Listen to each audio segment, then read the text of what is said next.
What's up, everybody? How's it going? So, we've come up with another new system. The microphone that we were using was pretty rough and gruff through our little sound filter here, so we went ahead and switched it up. So we are back to the microphones. But we were going to go ahead and do a Man Cave podcast today. We didn't do a home church podcast, but we talked last night, and we were like, man, we just do a... Lots happens in football for fantasy as far as only being in week 3. So a lot of people are out. Yeah. Week one had some crazy stuff. Week 2, you have Aaron Rodgers going down after four snaps of the first game of the season. And we haven't done a Man Cave podcast since then. But right. And then, of course, the dreaded Travis Kelce. Yep. Which we talked about that, didn't we? A little bit, yeah. But we haven't talked about him and Taylor Swift yet. Yeah. So. Or Patrick Mahomes having to chew him out towards the end of the last game because he was going to probably get him a penalty that would have may have which there was not enough of the game left, but still straightening him out. But then you have Wainwright with his 200th. Yep. Wayno finally got his 200th. Happy to see something come good out of this awful season for the Cardinals. But we also have women have flourished this weekend, so it's a big the men of home church having to step up if you are a man of home church and with your children. I was fortunate enough that Willow was requested, so Brooklyn went ahead and brought Willow, but that was so it's been peaceful for me, but we did want to just kind of talk about base camp a little bit too. We know that's coming around the corner, and that's something that's real important is the men of home church being strong in the foundation of Christ, and so we want to talk about that. But we will cut to the fantasy again right now. I was fortunate enough to get a win against Dalton week 1. Yep. I took a L to the man that was next to me. Yes, sir. I did have a hurting happen to me, though. My tight end out after the first, which it was still not looking too hot for me anyways. But I was fortunate enough to give a clap whenever Kelce, even though you got points, Patrick finally got him a touchdown pass. And it only took 3 quarters. Yeah, but we finally got it. So whenever it comes to fantasy... I know a lot of people have different, the setup, the strategy. I just knew that Patrick Mahomes is going to be a consistent. It's somebody that he's kept me from literally not getting last every year. Right. Whenever, and then after that, I just kind of wing it. If I know a guy that somewhat has a decent name, I just kind of pick after that, which isn't the right thing to do because we've seen Michael get no names, just pick him up for the week to get 50, 60 points out of the guy and then drops him next week. And then the next week the guy's nothing. And you're like, man, Michael, did you know the script? Michael knows the NFL script. So, he's definitely in on the waiver wire trades. So, but Travis Kelce, obviously like a Patrick Mahomes in a sense where it's going to be consistent. Right. Where do you go? Because typically that is one of your first picks is Travis Kelce. Where do you go after that? What's your mindset after that? This year I went running back after that, and then wide receiver, which is surprising to a lot of people because 95% of everybody that drafts is going to go wide receiver, except for, the Mahomes or the Burrow Chase or something like that. So a lot of people went after Chase this year. JJ went pretty quick, high up on some leaderboards and stuff like that.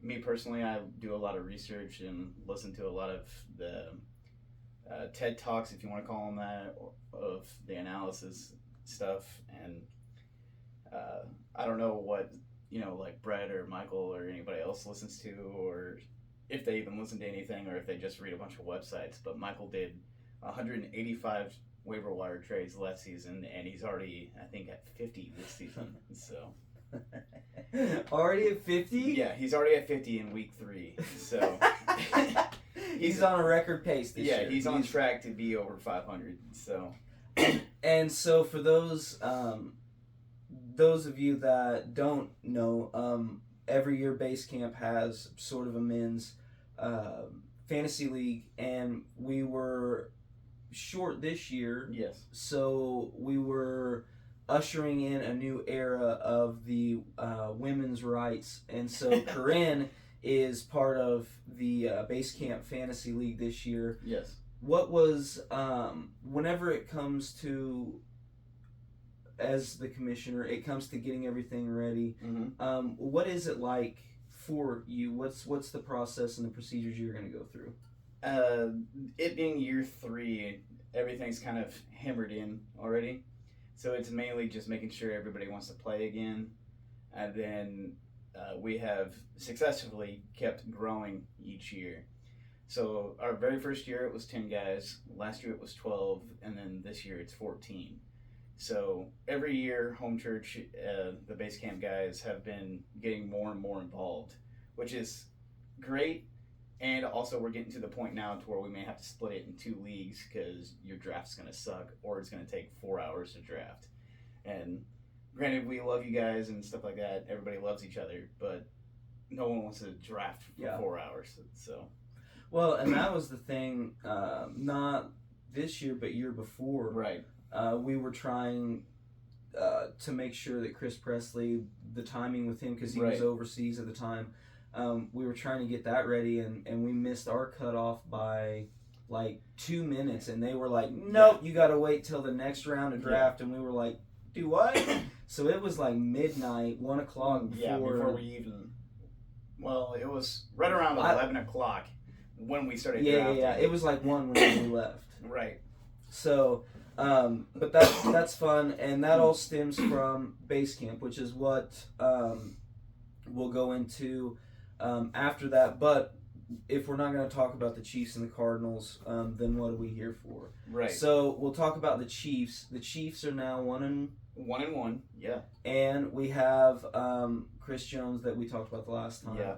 He's back, and in all honesty, he showed up in the game. He kind of had to, but you know, he did show up in the game, man. I couldn't believe it. Seemed like every time the ball was snapped, next thing you were seeing was Chris Jones sacking him. I was just like, right on, man, right on. In my opinion, he had to show up. And it was Trevor Lawrence, and I'm not talking bad about Trevor Lawrence, but, you know, it's like their coach said, you know, they were kind of advanced unexpectedly last year. They were a little bit better than what they thought they were going to be. And so he was like, we still really haven't found, we were happy with how it turned out. So not to take away from Trevor Lawrence or anything like that, but it's not exactly, you could tell there was a lot of confusion going on. I think there was a lot of, they did better than they were. They were kind of the underdogs in every situation, in every game that they played. Trevor Lawrence and his targets, like his wide receivers and his running back, fully haven't come on the same page yet. So I think give them a year or two, and everything's going to be hammered out really well, and they're going to be a real threat to us and everybody else in the league.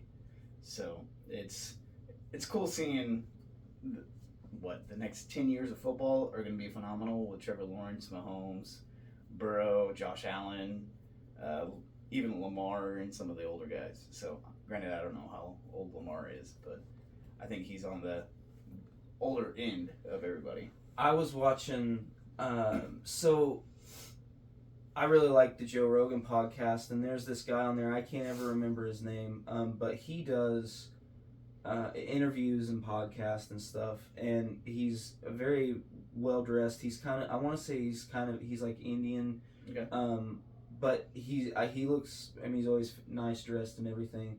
Well, he had Tom Brady, and they were talking, I know we've talked about Tom Brady and stuff, and you can say what you want to about the man.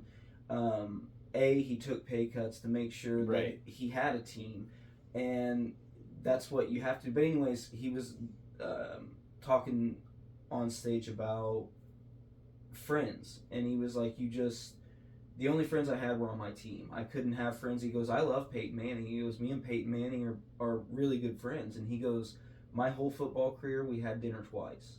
And he was like, he was just, he made it sound like if you've watched The Last Dance with Michael Jordan, he had to make up scenarios in his head that were false to drive him to do better. He was like, I had to hate you. I had to want to be mad and want to kill you in order to win against you, and I couldn't do that if you were my friend. Right. And it's to think about the isolation that you have to put yourself in, to step aside, to be one of the betters of, like Michael Jordan said, yeah, he wasn't a nice guy, but did you get a ring when you played with him? You got what you wanted, right? You want to play to get to the championship, to win the ring. They brought you there. They took you to that. And it's funny to see Patrick Mahomes and see the Chiefs and Andy Reid. When you watch the documentary on Netflix, you just see these three different people. Travis Kelce's crazy, wild. Right. Patrick Mahomes is this young, kind of wants to be crazy and wild, but's real. He's kind of old school. He's real straight. And then you have Andy Reid, who is the proverbial favorite uncle, so to speak. Like, you know, it's that uncle that you like to hang out with. That's Andy Reid. He's smart. He knows what he's doing. And you put those three together and you would think that's three different personalities, but you see how they dominate. And then you look at, like, The Last Dance. You have Scottie Pippen, who was kind of a yes man, which that helped him out. Right. You had Michael Jordan, which we all, if you don't know Michael Jordan, don't even watch the podcast or listen to the podcast. And then you had Dennis Rodman. Cat was crazy. Three people that were just like oil and water, you know? Right. And you put them together and they dominated like they did. To really put that in perspective, you go to Tom Brady and he's like, no, I isolated myself. That's got to be miserable. You would think, yeah. But he won, like they said, they won. He did what he had to do to now say he's got 6, 7 rings. How many is it? I think he's got 7. 7? Yeah. And he's the only quarterback in history to beat all 32 teams. So. Yeah, and I mean, it cost him marriages. Mm-hmm. Now, granted, he's only 42 years old, so it's not like his life's over. He's in good shape, so it's not like he. But just to realize, we say that, and we do it to ourselves. And the only difference is we're not making millions of dollars, and there's not a camera following me when I leave work, you know? Right. So it's just to realize what it takes to be a winning organization and the sacrifice. It's like, yeah, it's a lot more than just putting your body on the line. Oh, yeah. It's way more mentally challenging than you would think, especially when I didn't realize how mentally challenging it was until I watched the quarterback documentary on Netflix. So. Well, and Kirk Cousins. Oh, yeah. Like they said, America's sweetheart right now because of that documentary. You hear people talk about guys and it's like, oh, he's a bad quarterback, blah, blah, blah, blah, blah, blah, blah. And then you see his outside life and the struggles that life brings and what he goes through on a daily. And then what he goes through with that team and what he sacrifices for. And you begin to realize, oh, he's not bad because he wants to be bad. It's just things aren't clicking right now. Right. And you see they're normal people like us. And they're just, like you said, a camera's following them wherever they go. Right. So, and it doesn't help whenever you have fans that pay. It's not cheap to go to games. What did you say the cheapest ticket you've seen? For the home opener against the Lions, the cheapest one I found was up in the nosebleeds at $335. And how? And that's per person. Right. Granted, you're going to see the Chiefs. You're going to see Patrick Mahomes, Travis Kelce, Andy Reid. You're going to see that atmosphere, and it's a crazy atmosphere at Arrowhead. It's a great atmosphere. But the thing is, you pay to go see that. And they lose, and as a fan, you wanted the experience of a win. Right. So it's not to say that your upsetness isn't justified, but you have to remember you're the one that paid $200, not knowing what the outcome. You pay not knowing what the outcome's going to be. Yeah, you hope for a win, but I mean, it's like when you get upset with a movie, you know. Except you didn't pay $300+ dollars just for a ticket, not including the drive back and forth and all that stuff. And that's what makes it difficult to go to a Cardinals game, to go to a Chiefs game is, I mean, you're looking at dropping $600-700, and are they going to win? Right. If I'll watch you lose from the house, I'll watch you win from the house. Right. I mean, but I'm going to be a lot more angry if I am 4 hours away from home and I got another 4 to go, and you're losing. You know. Right. So that's the reality that you have to make as a fan as well. Is are you going to get so involved in this that you're really going to get mad and ruin a day over a team not being successful? Right. And you're the one that signed up to know they might not be successful. Yeah. So,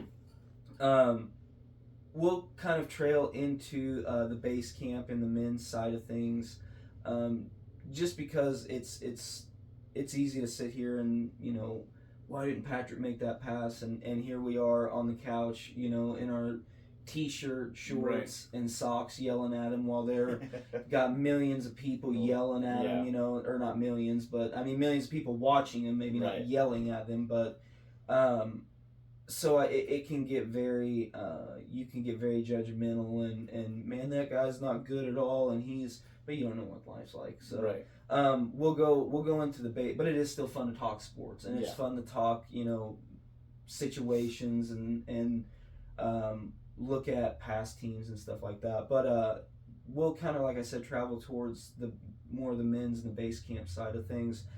As base camp is rolling in, we do like to emphasize how important it is for a man to be a leader in his household. It's what God's called you to do. It's your purpose in life. And Pastor Clayton made a comment last week how Paul references he wished you all to be celibate. Wish you all to not have kids and a wife because you could devote yourself fully to Christ. He's not saying that that's what God's called, because obviously God gave Adam Eve that no man should be alone, but Paul's essence in that was saying when you add life on top of what life already is, it's going to take up more of your time. And so once you accept that role as a father, as a husband, you accept the role of a leader in your household, a leader in your family. And whenever I remember like the 25, 26 year age era, and you always hear the fact that you need to be the leader, you need to God this and God that, and you're like, man, you know, this is just, come on, like, what more does he want out of me? He wants me to do this, he wants me to do that, he wants me to, and it's very simple to be a leader in your household in God. You don't realize how these things, how do you become a leader? Well, I'm going to serve. Does that mean you make your partner serve? No, you serve. And then when your partner sees you serving and they ask you about it, or you may make a comment to them, you know, if you ever want to serve, you know, you're more than welcome to come to church or whatever the case may be. Then all of a sudden they see the fruits of that and they say, oh, there's something about this. There's something about serving. And hey, Brooklyn's thing is she was like, I know you enjoy serving. I know I'm not going to get you to not serve, to not love the Lord. So I want to be around you. So I'll start going to church. And so her schedule got to where she was able to start going to church. And then she really fell into the atmosphere of what home church is, Christ, community, and purpose. And so by stepping up and just serving, not getting mad at her for not being there, just serving and not waving in that, Brooklyn began to see, oh, so there is, like, if he used to be like this and he's like this now, there's something to this. Right. I had to realize that I'm not changing Brooklyn. Me, myself, I'm not changing Brooklyn's. Yeah. It's me giving it up to the Lord and seeing the fruits of that labor, and that's the way it is with anything. It's not just with getting your spouse to go to church. It's not that. It is just simply saying, I'm not waving in what the world says is a custom, because I could have simply said, oh, well, if Brooklyn's not going to just automatically want to serve, then I'm not doing anything right, so I'm just going to quit serving. Well, then we go back into the harsh reality of that day to day, mundane, not for God life. And so, as a man, I'm not saying that the Bible says go to base camp, because if you don't go to base camp, you're damning your family to hell. It's a way for you to step out of your comfort zone and prove to your family, and prove not only to your family but yourself, hey, this isn't home, this isn't comfort, this is out of my shell, this is for God.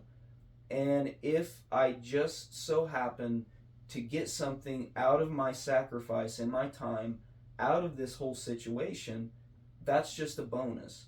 But what you're proving to the world, to the enemy, is hey, I would rather be at home, but I'm going to sacrifice my time, and I'm just going to go to this weekend deal. I'm doing it for God. And a lot of times we're like, okay, well, we're going to get something out of it. No, it's a sacrifice. It's a weekend, right? A weekend is when you're off. And if you take vacation time, some of you don't have weekends off. I know there are people don't always work Monday through Friday, 9 to 5. So some of you may have to schedule off for the weekend. You're going out of your way. You're taking your vacation day that you would use to do nothing with, and you're giving it to Christ. You'll see an abundance out of it if you take yourself out of the equation. Oh, if I go to base camp this weekend, I'm going to be fully recharged and changed, and I'm going to see miracles happen, things get healed. That's not always what it's about. Sometimes it's God saying to you, hey, those 2 days of vacation that you would take, and go do nothing, or go use them so that way you could just do nothing all day long, do nothing productive. Take those 2 days and give them to me and see what happens out of them. Sometimes that's what it's about. And that's what's great about base camp is there's no pressure. Mm-hmm. They don't make you stand up in front of a crowd and say, I'm an addict, I love Christ. They don't do that. It's not about it. If that's what the Lord puts on your heart in the moment of worship, in the moment of praise, then that's what happens. It's not like we're all there to judge and we're all, okay, this is a time of this and this and this, and you have to do this. If it's just you want to have a relaxing moment around friends, everybody's got a different story. There's going to be guys that are going to this as a retreat. This is their vacation. They get to be away from the family and they get to spend their time with the Lord. That's sometimes what it is for guys. Sometimes it is that I need away from the world and I need right, that contact. Yeah. There's going to be those stories. But there's also those stories where if it's inconvenienced and you don't have an excuse for why, you're like, if money is an issue, like Clayton said before, money's not an issue. Money's never an issue. We've got it covered. So, well, I'm just embarrassed to ask. Well, you're a fool if you're embarrassed to ask for help to learn and dive into the Lord. It's that simple. I used to be so embarrassed to ask for help. It used to be extremely difficult for me. And it was a harsh reality, and it was something that I fought him for months on end. No, I'm not going to ask for help. I asked for help once, and it was something simple. And all of a sudden, you begin to realize people are willing to help. All you got to do is ask. Right. There are so many people that are willing and ready to help. They want to help. And God has given them to you in your life. And they are willing and ready to help. And yeah, you may get told no. There may be some times where the answer is no. From God, not only from God, but from things that you want. I can guarantee you base camp is one of those things that God is not going to shut the door on because of finances, because of vacation days. I'm pretty sure that if it's something that you need, and we all could use as much time in Christ as we can get, there's going to be somebody or something to help you. Sometimes as men, we don't want to say we need help. And that's what this is about. Sometimes that's what this time of year is about. A man being broken and asking for help. So if that's ever a case, don't ever, and Zach, testify to that Oh yeah, as a base yeah, camp leader and as somebody who, because I know, I one year the Lord put it on my heart to help fund somebody to go right. to base camp, and so I did. I know as a leader, you guys talk about, okay, this person is coming here. Mm. They've come to us and asked for help. They've come and asked for help. So you get to see the fruits of those people who have asked for help and spent that weekend. What's Right. that like? There's a bunch of, we call them scholarships. So if you're not able to help, we'll get you on a scholarship, which means that, okay, so you're not able to actually pay with, cash or money or, your debit card or whatever, which means we'll ask you to step up and serve at base camp. Whether it's, helping with setup activities or washing dishes or serving in the kitchen of some capacity or anything like that, setting tables, something simple like that, just serving your time in another way that you originally probably wouldn't do. And then watching the fruits of that labor and, having people help you out and watching, just the stories come from that is amazing. I know a couple guys last year that were on scholarship and their lives are completely different now because they went to base camp. Yeah, and I don't want to make it sound like it's just a charity event, and if sometimes God is going to tell you, hey, you need to pay for this, and yes, you may not have money. The stories are different. I don't want to make it sound like I'm just giving out free money to anybody who, well, I questioned it, and I think because I questioned it, that meant I need to ask for a scholarship. That's not what I'm saying. Sometimes it is that uncomfortableness. That uncomfortableness for me was paying for an extra person. I was like, God, I mean, like, I can barely afford myself here. And God was like, yeah, but that's the point. Like, this person is needing help. They're not going to ask for it. I want you to fund them. And I was like, fair enough. That sounds like a deal here. So sometimes, even though the funds may be there, and you're like, yeah, but I don't want to. Sometimes that's what that is. That's the Lord saying, hey, man, you really would rather hang on to $150 that you're going to spend on gas station food as opposed to a weekend immersed in me. So that's just my personal testimony whenever it comes to base camp. I've had different emotions at different levels each year I've gone. I've gone as an excited, expected father because I had just gotten the news that what we had prayed and hoped for. And then I had gone into base camp as scared, didn't know where the Lord wanted me to go, and didn't really know anybody. To this year, we're not sure, obviously base camp hasn't happened, Right. But now I'm going into base camp as a father, as somebody who through this last year has been a lot of trial by fire. It's been a lot of I've been broken a lot over the last year, and have come out, and I'm still able and happy to praise the Lord. So sometimes it's important for me to convey how it's not something, because I used to view those types of things, base camp, as it's whatever. It's another camp. It's a church trying to get money, and then when you go, the ones that are there just to say they went. It wasn't. And then when you do go, if you go, it's just going to be so much Jesus shoved in your face that it's not fun.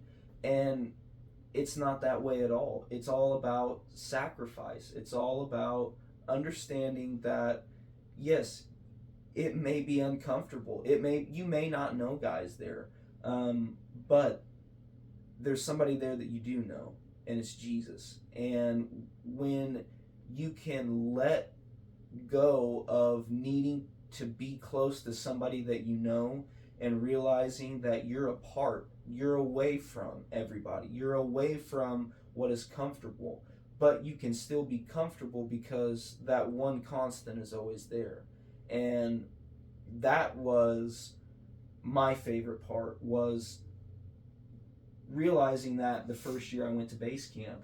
And then it was like the next year I had so many know so many people Right. that you're hugging everybody as they walk in because you're familiar with the faces. So don't ever let the fear of not knowing a lot of people, that's something you're going to have to get comfortable with. I'm sorry, you can't preach from your house. You can't preach in your house. I mean, you can. I shouldn't say that, but a lot of people want God to send people to their doorstep, and that's not how it works. Every once in a while, that stuff will happen. You'll have that craziness where somebody was delivering a pizza and they had a rough day, and you prayed for them. But 90% of the time, you're the outreach. And so whenever you're outreaching, you're going uncomfortable places. That's what it's all about, ladies and gentlemen. And I know this is a men's podcast, but obviously with Korean, we've broke that barrier. But that's what it's about. Being uncomfortable and understanding that even though you're uncomfortable, you're sacrificing your comfort for him. And whenever he sees that, he's like, oh man, that faith that he prayed for and that faith that he wanted, he's showing it right now. I gave him that faith, and look at what he's doing. This is for me. And it's not a gift because it's Christmas. It's not a gift because it's your birthday. It's not a cute letter because it's Valentine's Day. It's because you love him. And it's very important that you don't get hung up on this I don't know. But yeah, that's just what I would convey. Excuse me. Yeah, I mean, just to reiterate your point, he says go and make disciples. So, like you said, you can't, preach or make disciples from your own home. Well, I mean, you can do a small group at your house, so that's not what we're trying to say. But being isolated isn't going out. If all you were gonna do was, okay, I am gonna go to church, I'm going to serve, but the only way I'm gonna serve is if I can do a home group. Right. And if I can't do a home group, then it just wasn't meant to be. Well, that's uncomfort. Right. If you're not willing to immerse yourself in Christ outside of a comfort zone, then you're missing it. Then he's your comfort zone. Yeah. And but yeah, that it's very important that we also understand, men, we need each other. We need our spouse. We need to let go, and we need to communicate. And one of the things that really has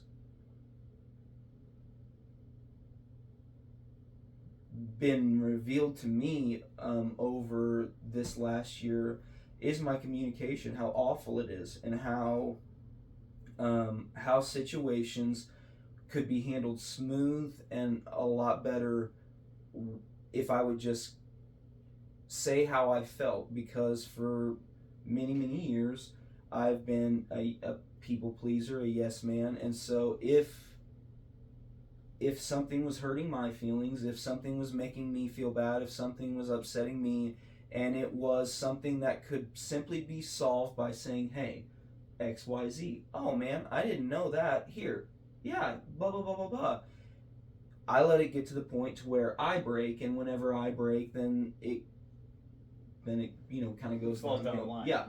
And so one of the things that is important is, as a man, being able to convey and to communicate and say what's going on. And one of the things that is so cool is realizing you can talk to each other. And I don't want to reveal anything, about you, but whenever I walked in, what you said to me about rearranging the room, Mm-hmm. you were bold about it. Whenever you said it, you weren't saying it in a sarcastic manner with things cushioned in between it to soften the blow. Right. You said what you said and how you felt. That's the way you were with God with it. That's the way that you've said things. I can't control this. This is what I can control. So, God, I'm sorry. I'm upset. I'm sorry, XYZ. I understand this. But I need to vent. So, instead of going back to what I used to do, Mm-hmm. I'm going to control this and I'm going to rearrange the room. Right. And what I love about that is if I wasn't comfortable with you and you weren't comfortable with me, we wouldn't have that cushion. Right. And so why'd you change the room? The aesthetic or something like that.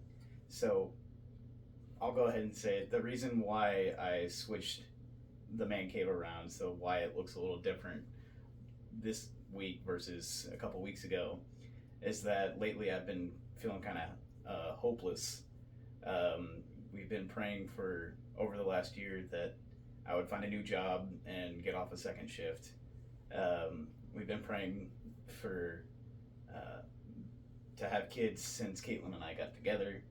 That's still not happening. So I hit a low moment this week and was feeling like depression starting coming back in. Felt the enemy attacking really, really hard. And instead of going back to the old ways, and so we'll go.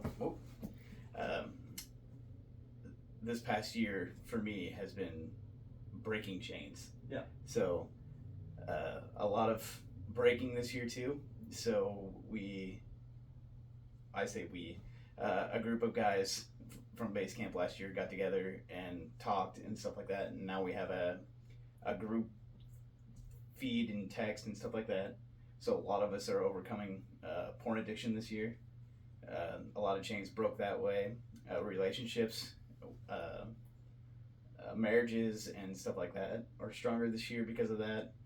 And learning how to overcome that personally this year has breaking the family cycle and stuff like that. So my family history has a lot of addiction, whether it's drugs, alcohol, porn addiction, just a lot of selfish stuff. So overcoming that and breaking the family cycle and being one of the first men in my family that has overcome that is huge. So feeling that slowly trying to creep back in this week, I gave it to God and I was like, obviously you want me at my job for a reason still. We haven't had kids yet because of your timing. So the one thing I can control and feel a little bit in charge of is changing this room. So Caitlin would have been mad if I would have rearranged the living room or anything like that. So I changed the man cave around a little bit. So whenever we talk about how Zach and myself bonded over base camp, that was one of the things, was the porn addiction. And I actually hadn't bothered me for probably, literally when I started home church, it wasn't a thing. I was devoted to Brooklyn. I hadn't treated Brooklyn the best. I would talk to other women and stuff like that, which is one of the main reasons that I don't have a social media account is I began to realize I didn't have to have one, but B, I got rid of them at one point in time for her because it was just disrespectful. So I got rid of it, and then I just began to realize, hey, I know that is an outlet that the devil is going to try to use. He's going to get desperate, and I, being a fool, will eventually fall into it. Right. So I just haven't gotten back into that. And so when I first started base camp, that was something that hadn't really ever affected me when I had started at home church. And there was one night, oh, it was last year. Um, it was a commercial, and it was a commercial for, I want to say it was Kansas City Chiefs football because it was a cheerleader, and it was just an extremely vulgar commercial. And I was at a low point. It was whenever we were, I want to say it was around the time that we were hoping for Willow, and we just had nothing had come along, and that situation arose, and for the first time in a long time, I felt like a numbingness that brings, Right. and it's a numbingness that it's like, oh, that's right, that takes away all the pain for a moment. And I called Clayton right away, and I was like, hey man, I need to talk to you. I told him I was like, it hasn't bothered me in years, and all of a sudden, here it is. Please, which I say years. I mean, it was 2 years, so it's not like it. And I was like, please, just pray with me. And our pastor, even though I was still the youth pastor, right, said to me, hey man, I get it. Let me pray with you, please. He stayed on the phone with me for about an hour, close to, because at that time Brooklyn she was on a trip, or she was in Florida, and I was at home by myself. There was nobody there, and I was like, I need to talk to somebody because I know how weak I am. Right. And I went out of my comfort zone. We went out of our comfort zone, and it's one of those things where, as people want to, and it is disgusting, it is filthy, and it is nasty. It's not something that we want. It's right. not like we're like, and some people do, but whenever you want to be on and you want to get rid of it, that's the thing. You're wanting to get rid of it. You don't want that persona. So you made that comment, and to me, I see growth. That tells me growth. That tells me you realize now, hey, guess what? I can't control it. The one thing I can control is this. I've given it to God, and if there's nothing that's coming out of it right now, it's because it's not meant to be. And so I see, just, it's fun to see somebody who, whenever they're alone, that's what's on their mind. Right.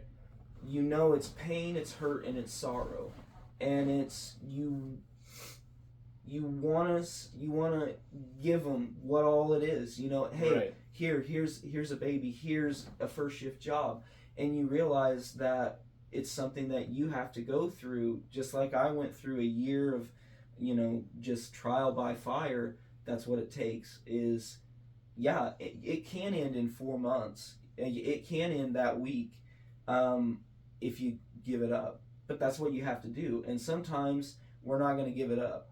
And we think we're going to give it up, and we want to give it up, but we don't fully want to trust, so it's not given up. Right. But you can hold on to it for a year, like I said, not wanting to communicate well, not wanting to say, hey, and it wasn't in my marriage, it was at work. Hey, I realize this and this and this, but I can't, I'm at empty. And instead of waiting till the end of the day when everything's done and everything's relaxed and saying, hey man, I blew up first thing in the morning. And so we eventually communicated, got everything worked out, now everything's great. If I would have just communicated earlier, right. But it took that embarrassment of confrontation, which I hate confrontation. It took the embarrassment of confrontation for me to learn, hey, just communicate, man. That's all you got to do this whole time. That's all you had to do. Right. But you wanted to say, no, God, I'm going to do this my way. I don't need to say anything now. So just realizing sometimes it's giving up. You think that it is because awkwardness and because of financial reasons, if that's the excuse you're using, that's no excuse at all. Right. And an encounter with Christ and fellowship with his people, if that's something to you that is embarrassing, I used to get angry at preachers that would talk down to people because they would, you're an idiot, you're a fool if you don't. And I began to feel that, and I love that feeling, but I think it's foolish to say it. But to convey how important it is to get rid of your needs. Your needs don't matter. Your needs are what's getting in your way. And as men, our needs are what we want. What do we want? What's in it for us? What's in it for me? If I go to base camp, is God going to put a bonus on my check? Is God going to make my truck tires all of a sudden inflate and grow more tread? Is God all of a sudden going to fix that check engine light if I go to base camp? No. God's going to move you further in your walk with him by getting rid of discomfort, because we're not supposed to have a spirit of fear. We're not supposed to have a spirit of anxiousness. We're supposed to be confident. We're supposed to be comfortable. And the thing is you're going to be put in situations where you feel uncomfortable. Mm-hmm. And so you're like, so that makes no sense. You're telling me I have to have a spirit of comfort and he's going to make me uncomfortable? Yeah, you have to get comfortable in the uncomfortableness. Right. When you first step into a cold water, yeah, it shocks you at first. Right. Eventually, you get used to it. Yep. And that's the thing. It's the taking the fish out of the tank and putting it in a new one. Yeah, at first it's shocking, but you have to realize there's comfort in there, and it's him. It's there. You have to get rid of your discomfort, because I can tell you right now, there are actors in Hollywood that millions of people watch their movies. It is possible for people to watch you and you not die. It's possible. I've seen it happen. I've seen actors. I mean, I used to watch wrestling. Yep. I used to watch this and this and this. These guys are actors in front of people, and I'm not belittling wrestling. I still have a lot of respect for it. But you have to realize you are going to be put in front of people that you don't know, and you're not going to die because of it. You're not going to lose anything because of it. You're going to gain because of it. And to have the mindset of what's in it for me, you're not going to gain anything out of that. So if you've paid your money and you're looking for in essence a quick deposit and a quick cash back, a quick gain, hitting the slots at the casino win over the weekend because you've deposited $150 and you're going to go home and check your bank account and you're going to be a millionaire out of nowhere. That's not how it works. No. That's not what's going to happen. This is all about you growing with him. You growing with him. And whenever you begin to spend more time with him, you begin to sacrifice more for him, all of a sudden, all of this stuff that used to bother you, that used to hold you back, whether it is anxieties. No, I don't enjoy talking in front of a bunch of people that I don't know. But I began to realize that whether I talk in front of one person or a bunch of people, I'm still talking, right? So whether I talk to myself or a bunch of other people, I've got something to, the Lord's given me something to say. And so if I'm going to hold the faucet back because I don't like what's going on and I don't let him control the faucet, that's when life starts to back up. Those pipes begin to back up. Stuff begins to go wrong. Stuff starts spewing water out of the floors because you're holding back what God's trying to say. No, you need to do more of this. Mm-hmm. And that's just one of the importance of base camp. And I know as a man, as somebody that really did not like being out of my own, I wanted to be close. I wanted to know people around me if I was going to enjoy myself. That was me. And I was the one that listened to people say what I'm saying now, and I didn't understand I was looking for a quick cash in, and I was like, okay, this is so if I go to base camp, this is a huge leap of faith. So I'm going to get something big out of the deal. You are going to get something big out of the deal, but it's not in leather, it's not in clothes, it's not in material things. It's your spiritual growth. And when you can grow bigger and bigger in your spirit, it's not that you paid the $150 and spent the weekend in Nevada. Mm-hmm. It's the fact that you went to him. You went to where he was going to be. You knew that Jesus was going to be at base camp. Holy Spirit was going to be at base camp. I'm going there. I want that. That's what it's about. It's seeking.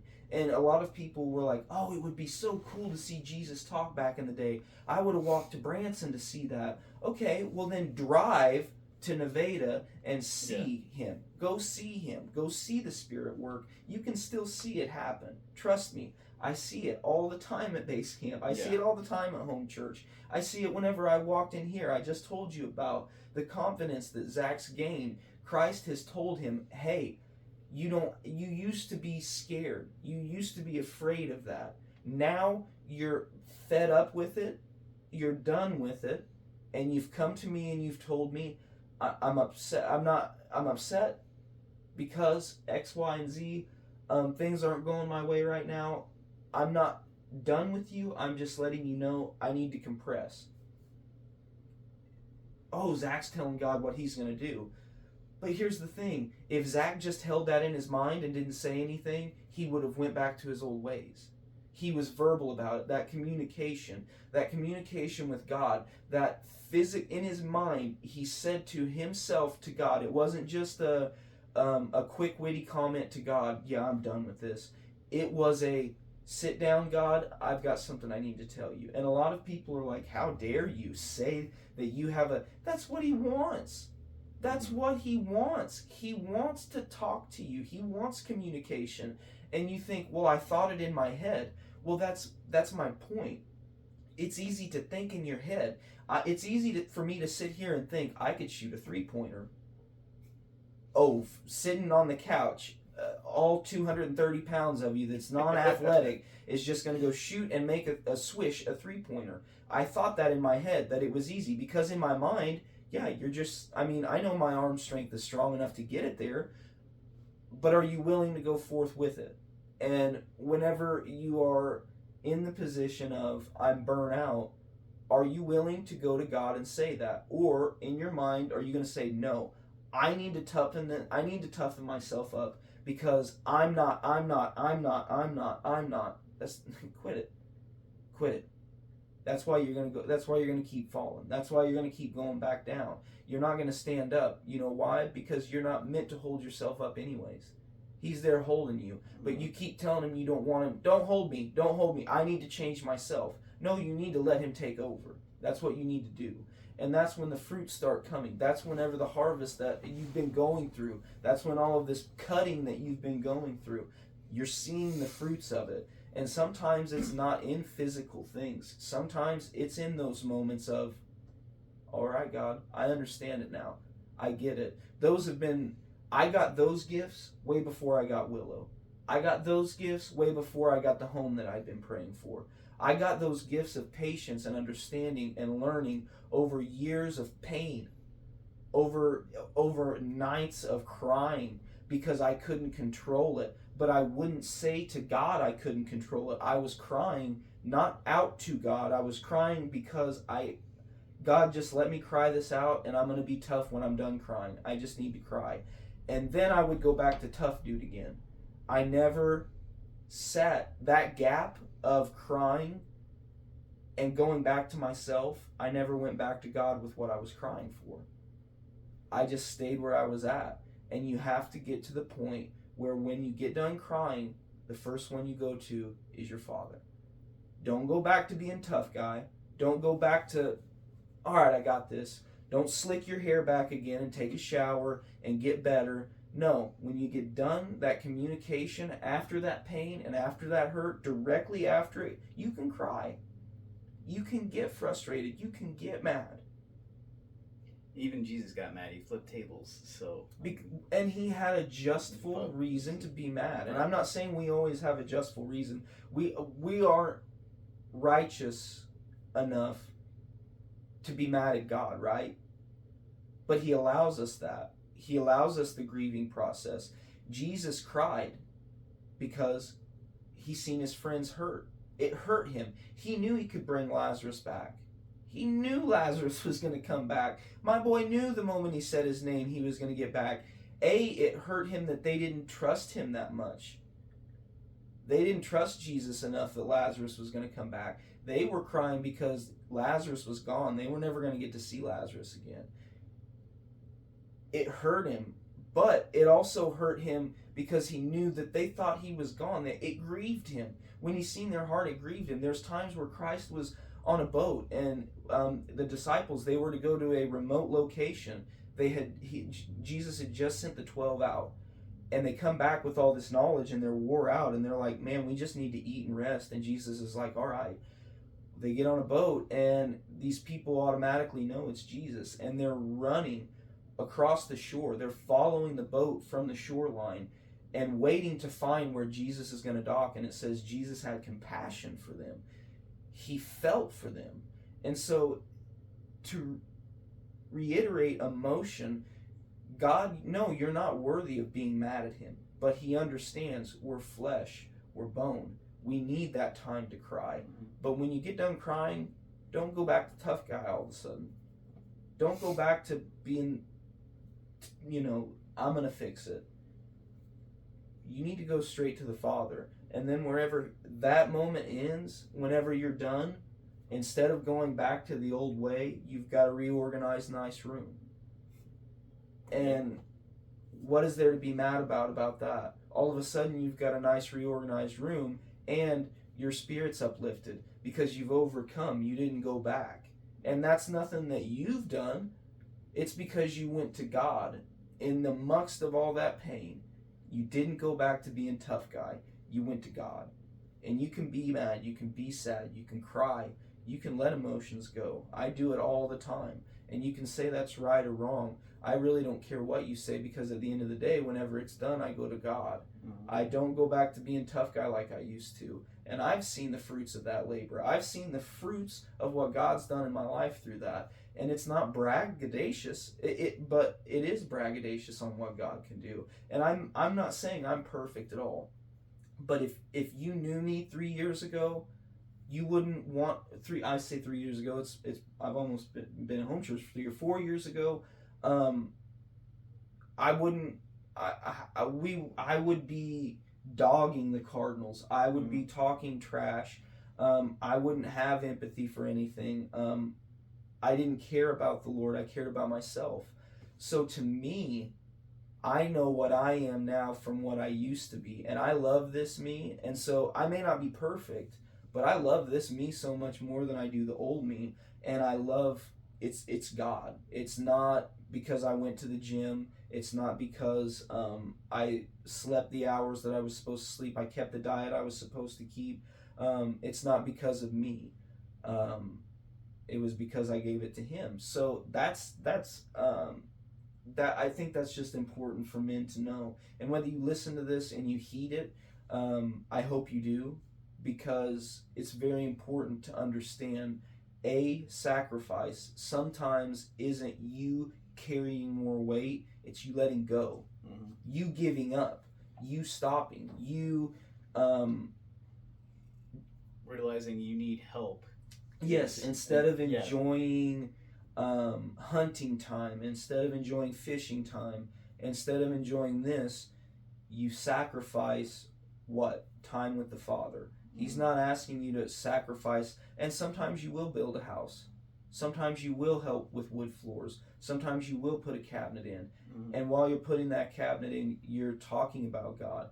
Sometimes, and another thing that I would like to encourage men to do, the last 2 Fridays I've been going early in the morning. I had said on the last podcast we were going to start a early morning, just a Friday release, just sort of a a lot of times we look forward to Friday because it's the end of the work week, and the Lord put it on my heart. I want Friday you to be excited because it's your day where you've sacrificed your time for me, and I want you to be excited for that. And so that's what Fridays have become.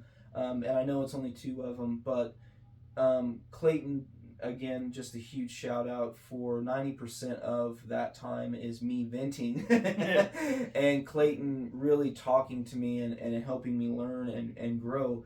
But one of the things that we talked about was it was this Friday, situations that happen and stuff like that. We tend to,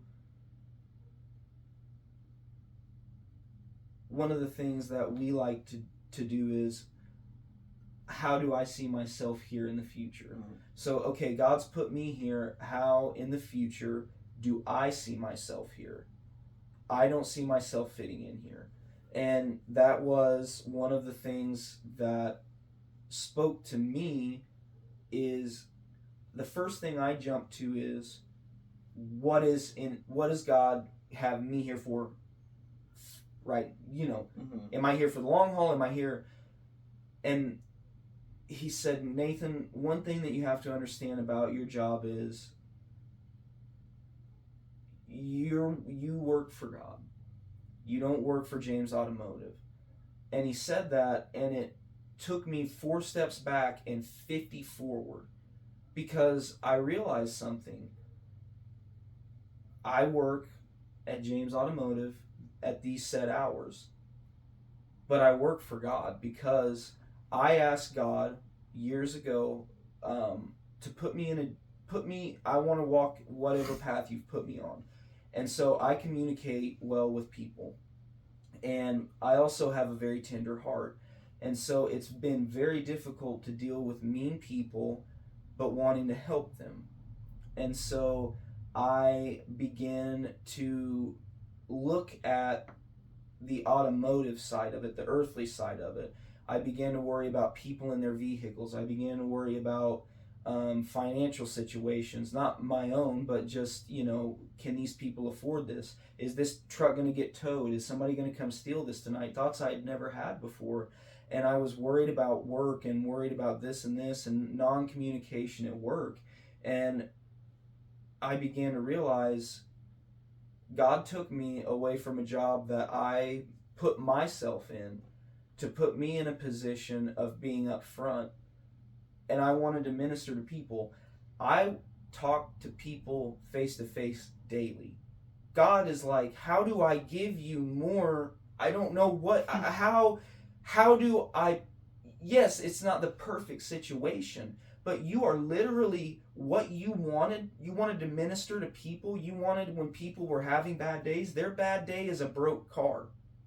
You wanted to minister with them as in, yeah, life is just pretty rough right now.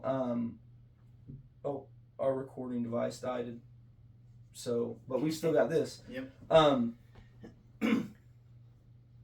But I was driving down the highway going to work and my starter died. We've all had car problems. How do you comfort somebody with car problems?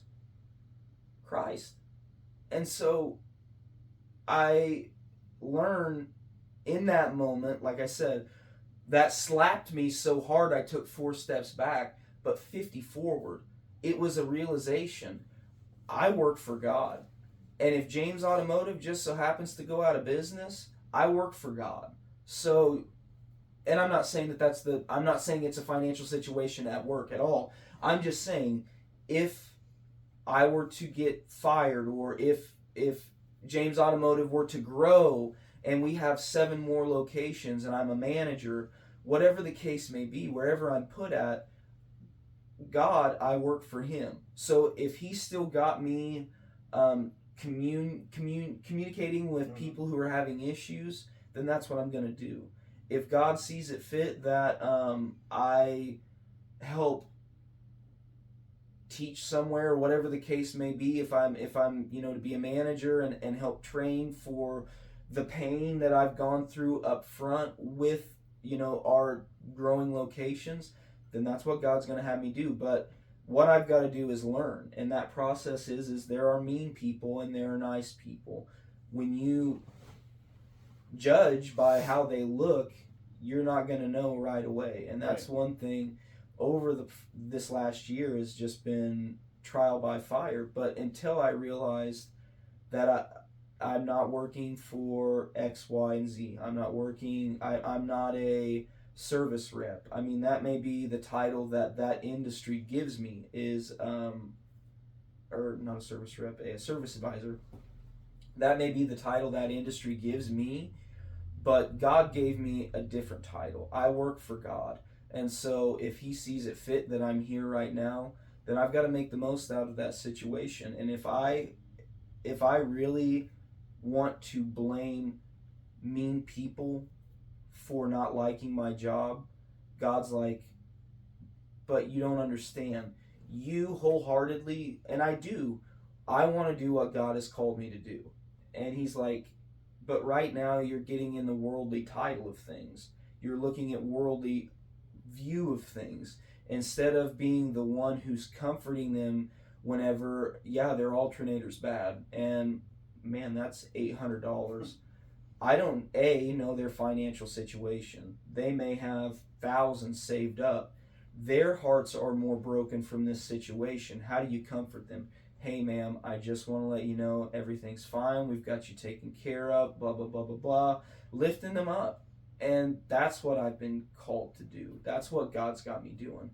If it's bothering you, and I just think that men's mental health is extremely important right now because porn addiction is so big, because addictions of this earth are so big, we cut our minds away from reality and we put it in a false hope. We put it, and I love video games and I still play video games, but I used to, that was a way to get away from the pain of this reality. Now I love them from a theatrical point of view. I love games with a story mode to it. Used to, I wanted to play a baseball game so I could create my own character, and in my mind, I'm hitting 50 home runs. I play for the St. Louis Cardinals, and it's like, bro, you make boxes. But in my mind, I could get away from that reality. And so, as a man, mental health is so important because the devil injects himself in that way into your mind. And when he can do that, he can defeat you. And he can put a false reality around you. You have to come to terms with something. If God's called you to whatever it is, and your heart is fully in that, wherever you're at in that place, that's what Zach's come to the mindset of. Wherever I'm at, that's where that I'm here for you right now. Right. That's great to see. I love seeing that because it's not easy to see Caitlin cry in Wednesday night prayer.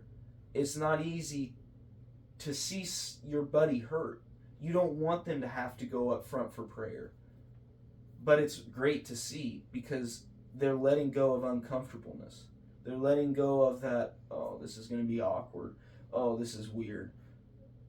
You're letting go of that. And mentally, that's more important than being this big, tough, burly guy. Right. Is understanding a bullet can kill you. I don't care if you can lift 700,000 pounds. A bullet will kill you. A stone killed Goliath. Mm-hmm. And look at how big Goliath was. We think because this appears big that it's tough. No, it may just mean you're going to take some time on it. That's all it is. Right. And so overcoming that, it seems big, right? But all it takes is rearranging your room. Right. And a mindset change. Oh, bro, I rearranged my room the last time that this emotion came about, and I didn't fall into temptation, and I felt better afterwards. We want to bog ourselves down and say, why does this keep coming about? Why do I keep getting this urge? And we get frustrated at the urge and we give up instead of realizing, oh, that's right. I knew he was going to play this game. Okay, I'm going to sit here and listen to these accusations. That's what I like to do. He accuses me of stuff all the time, and I listen to it, man. I'll listen to it. Yeah, that's right. I did that this week. Uh-huh. Oh, you forgot when I cussed the other. Yep, you forgot that one. And I'll listen to him, and I'll let him check him off. write them down for him and everything, and I'll have him double check him. Are these accusations right? Good. Hey, Jesus, didn't you die for these? And Jesus just goes through and he'll check the, yeah, I did. Yeah, I did. Okay. And then you can say, hey, that's right, I didn't go to porn. We sat here and we hashed this out. Mm-hmm. Jesus has done this for me. I went to Jesus and he went there and checked, yep, I died for that one and that one and that one and that one. And all of a sudden, rearranging the room, you don't seem foolish for rearranging a room. Nobody's going to make fun of you for rearranging a room. Nobody's going to give you a hard time over that. What did you do? You hashed things out.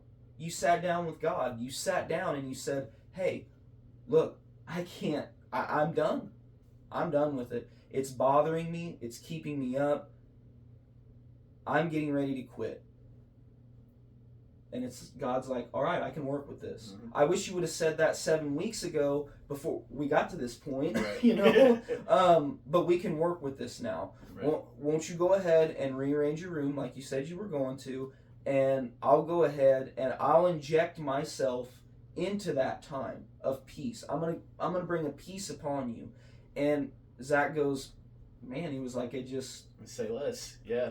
So. let's do this. Right. And I was like, oh man, the mics. But I forgot we don't have mics. So I think the huge takeaway from everything Nathan's saying is that whether it's your first time walking around Jericho, or it's your 6th, or you're finally at number 7, it's, you know, you're not going through it alone. That, you know, whether you're, as long as you're doing it for God, you're doing it the right way.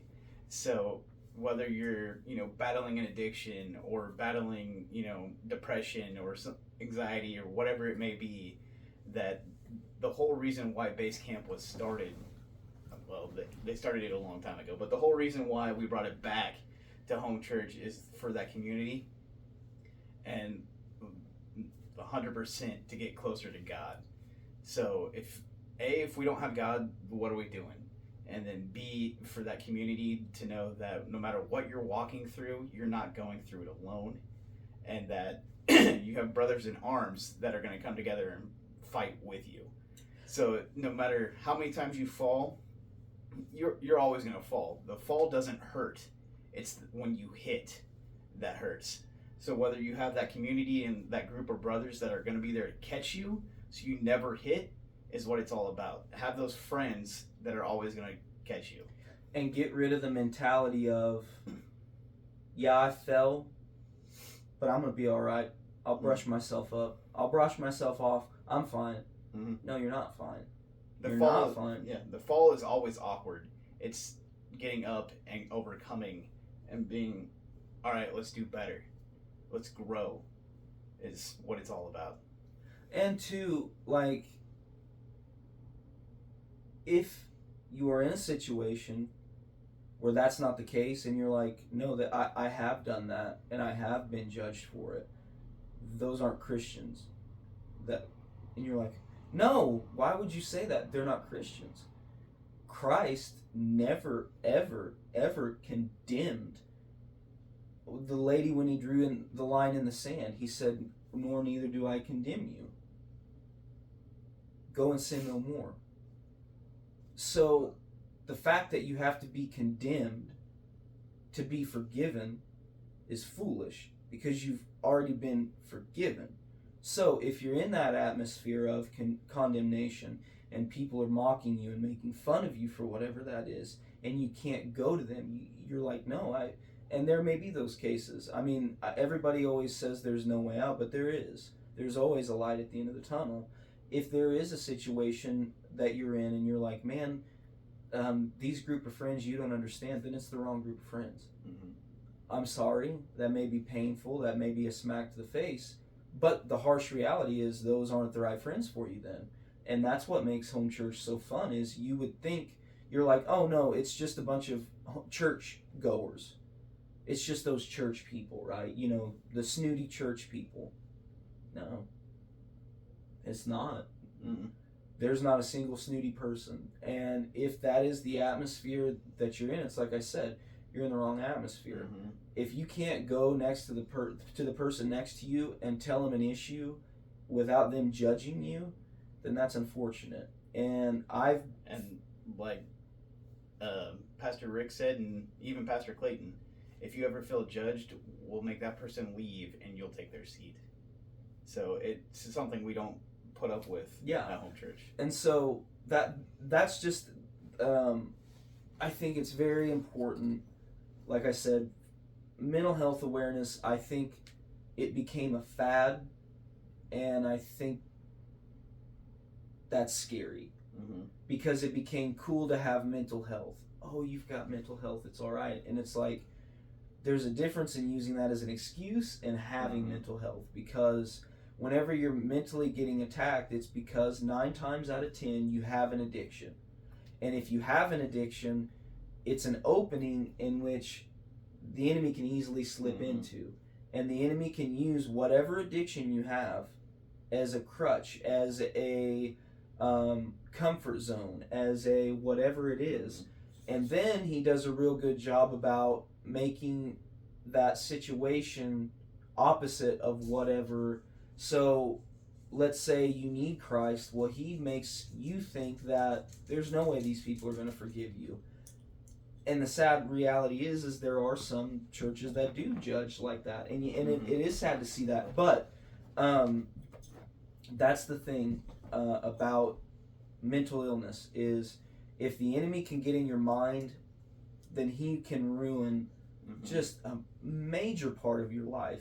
You can still go to church, you can physically be somewhere, but mentally be gone. I've been mentally gone and had a conversation and been thinking about the troubles of life and held a conversation and got done and been like, I don't even remember what we talked about. Have a new guy at work and you're training him, and get to talking to him, and it's like, what's his name again? I can't remember. I'm terrible with names.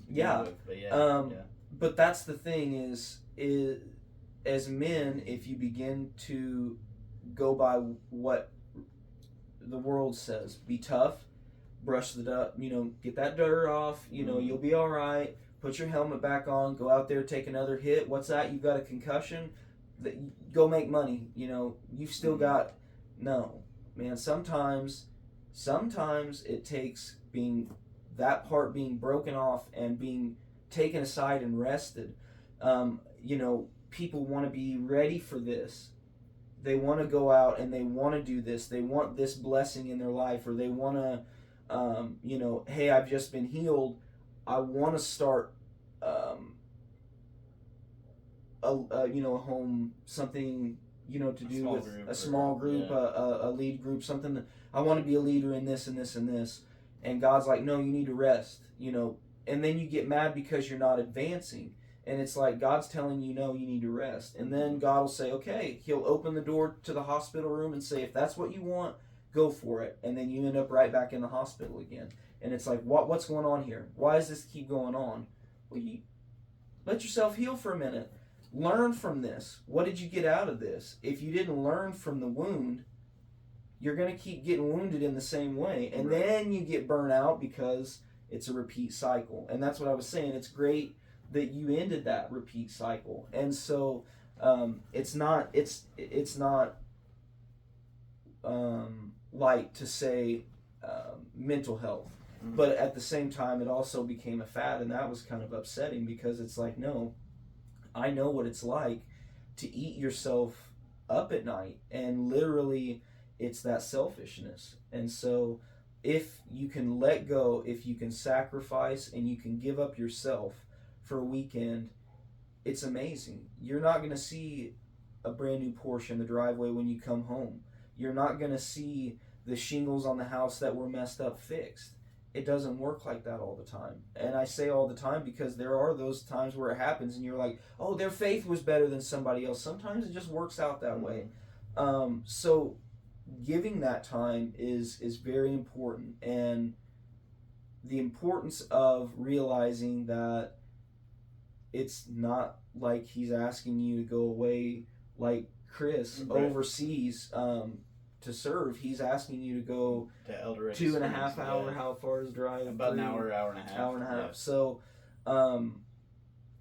but again, and if you want to use the excuse finances, there are the scholarships. Mm-hmm. They're not handing them out like you would. Yeah, they're not Communion on Sunday morning, but if that truly is a reason, and it's scaring you off, pardon me, don't let that happen at all.